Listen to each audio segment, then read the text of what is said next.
प्रभु श्री हनुमान अकबर सैनिकों को केमिति माड़ मारी थरे अकबर को जना पड़ा कि तुलसीदास जड़े मृत लोक को जीवित कर अकबर तुलसीदास को सामने हाजिर करने निजर सैन्य मानक आदेश देले।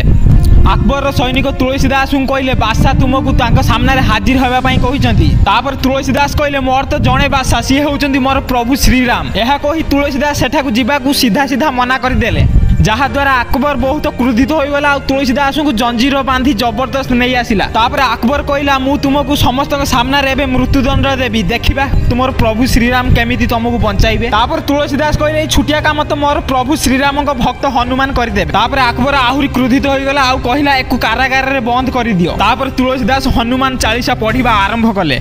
किछि समय पर लक्ष लक्ष मांकड़ा आसी अकबर सैनिकों को निस्तुक माड़ मारे।